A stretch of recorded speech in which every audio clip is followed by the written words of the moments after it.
اس دین کی نشر و اشاعت میں اگر مردوں نے قربانیاں دی ہیں تو عورتوں نے بھی قربانیاں دی ہیں، بلکہ ہر زمانے میں آپ دیکھیں گے کہ دین کی دعوت میں خواتین ہمیشہ انہوں نے نمایاں کارنامے انجام دیے۔ حضرت آدم علیہ السلام سے جو سلسلہ انسانیت کا شروع ہوا، حضرت آدم سے اکیلے شروع نہیں ہوا، اس سلسلہ انسانی کو آگے بڑھانے کے لیے حضرت آدم کے ساتھ حضرت حوا بھی تھیں۔ حضرت نوح علیہ السلام نے جب اپنی کشتی پر ایمان والوں کا سوار کیا تو ایسا نہیں تھا کہ صرف مرد حضرات ہی ان پر ایمان لائے تھے، بلکہ حضرت حوا، حضرت نوح علیہ السلام نے ان کی قوم والوں میں مرد بھی تھے اور عورتیں بھی تھیں، اور وہیں سے نسل انسانی آگے بڑھی۔ حضرت ابراہیم علیہ السلام کی قربانیاں بہت عظیم ہیں، لیکن ان قربانیوں کے پیچھے دو عظیم ترین خواتین کا بھی ایک بہت بڑا اور نمایاں کردار ہے، جن کے کردار کا ذکر کیے بغیر حضرت ابراہیم علیہ السلام کا واقعہ اور ان کا قصہ مکمل نہیں ہوتا۔ پہلے مرحلے میں زندگی کے حضرت سارہ کا جو کردار ہے،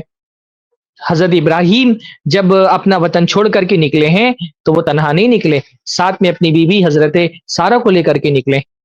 اور مختلف ہجرت کے موقع پر جو پریشانیاں آئیں وہ پریشانیاں اگر حضرت ابراہیم نے برداشت کی تو ان کے ساتھ قدم بقدم ان کی بیوی حضرت سارہ بھی ان قربانیوں کو جھیلنے اور ان مصیبتوں کو برداشت کرنے کے لیے تھیں، ان کے ساتھ میں تھیں۔ پھر ان کی زندگی کا جو ایک بہت اہم ترین حصہ ہے کعبۃ اللہ کے تعمیر کا حصہ اور مکہ کو دوبارہ آباد کرنے کا جو ایک کارنامہ حضرت ابراہیم علیہ السلام نے انجام دیا، اس مکہ کو آباد کرنے کے لیے پہلا باشندہ جو مکہ میں انہوں نے بسایا وہ کون تھا؟ وہ حضرت ہاجر علیہ السلام تھی۔ مکہ کی زمین غیر آباد تھی، چٹیل میدان تھا، وہاں کھانے کے لیے کھانا تو دور، پینے کے لیے پانی نہیں تھا، رہنے کے لیے گھر تو دور، سائے کے لیے درخت تک نہیں تھا۔ بواد غیر ذی زرع، ایک ایسی وادی میں جہاں ایک پودا تک نہیں اگتا تھا، وہاں حضرت ابراہیم علیہ السلام نے جب یہ چاہا اللہ تعالیٰ کے حکم سے کہ اب یہ زمین آباد کر دی جائے، یہاں پر اللہ تعالیٰ کا گھر بنایا جائے اور لوگوں کا دل اس کی طرف مائل ہو، تو اس کو آباد کرنے کے لیے اس چٹیل وادی میں سب سے پہلا باشندہ جس کو بنایا گیا، اس عظیم ترین شہر کی پہلی شہری کون تھی؟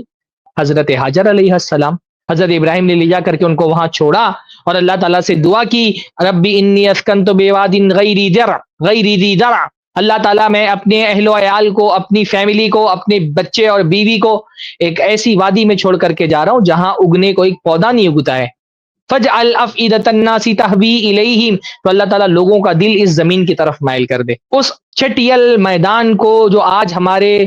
دل جس زمین کی طرف مائل ہوتے ہیں، اس کو آباد کرنے میں سب سے بنیادی کردار حضرت ہاجر کا ہے۔ اس کی آبادی کے لیے سب سے ضروری تھا کہ وہاں پانی میسر آئے، اور یہ حضرت ہاجر کا اسٹرگل تھا کہ اللہ تعالیٰ نے ان کی دعاؤں کے جواب میں اللہ رب العالمین نے پانی نازل کیا، وہاں پر پانی اتار دیا اللہ تعالیٰ نے، وہاں کی زمین سے پانی نکالا اللہ تعالیٰ نے، اور ان کے اس اسٹرگل کو عبادت بنا دی اللہ تعالیٰ نے۔ صفا اور مروہ جو اللہ تعالیٰ کی نشانی قرار پائے، ان الصفا والمروہ من شعائر اللہ، صفا اور مروہ اللہ تعالیٰ کے شعائر میں سے، اللہ تعالیٰ کی سائنز اور نشانیوں میں سے ایک نشانی ہے۔ یہ صفا اور مروہ کیسے نشانی بنے؟ کیونکہ اس پہ حضرت ہاجر کے قدم پڑے، انہوں نے صفا سے مروہ تک کے درمیان کا چکر لگایا، اور ان کا چکر اللہ تعالیٰ نے قیامت تک کے لوگوں کے لیے عبادت بنا دیا۔ خواتین سمجھیں کہ آپ کا مقام کتنا بلند ہے کہ اگر اللہ تعالیٰ پہ توکل کی وہ ادا جو حضرت ہاجر نے دکھائی، اللہ تعالیٰ کو ایسی پسند آئی کہ اللہ تعالیٰ نے اس ادا کو اپنے دین میں عبادت بنا دیا، اور صفا اور مروہ کے درمیان سعی کرنا دین کی عبادت ہے، اس خاتون کے نقش قدم کی پیروی کرنا دین کی عبادت ہے،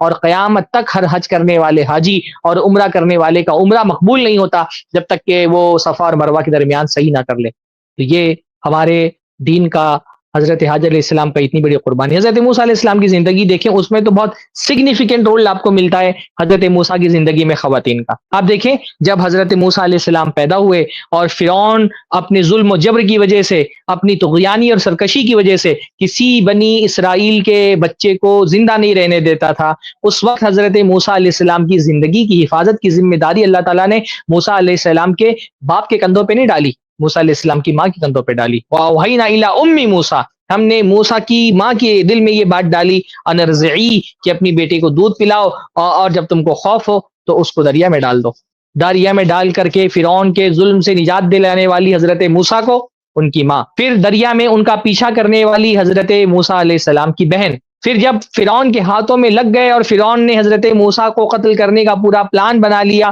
تو ان کی جان فرعون کے ظلم سے بچانے والی فرعون کی بیوی خاتون پھر اس کے بعد جب حضرت موسیٰ علیہ السلام کے ہاتھوں قتل سرزد ہو گیا اور مدین کی طرف وہ بھاگ نکلے، اور وہاں ان کو کھانے کی، ان کو پانی کی، ان کو رہائش کی، فیملی کی، گھر کی، ہر چیز کی ضرورت تھی۔ ربی انی لما انزلت الی من خیر فقیر، اللہ تعالیٰ تو جو بھی خیر نازل کر دے میں اس کا محتاج ہوں۔ بالکل تہی دست ہو کر کے مدین پہنچے تھے، اور وہاں ایک خاتون تھی جس کی بالغ نظری کی وجہ سے نہ کہ حضرت موسیٰ علیہ السلام کو رہائش کے لیے گھر مل گیا، بلکہ فیملی بھی مل گئی، جاب بھی مل گیا، اور زندگی کی ساری خوشیاں نصیب ہو گئی ایک خاتون کی وجہ سے۔ تو عورتیں دائی بن کر کے بھی دین کی خدمت انجام دیتی رہی ہیں، اور دعات کے لیے سپورٹ بن کر کے بھی دین کی خدمت انجام دیتی رہی۔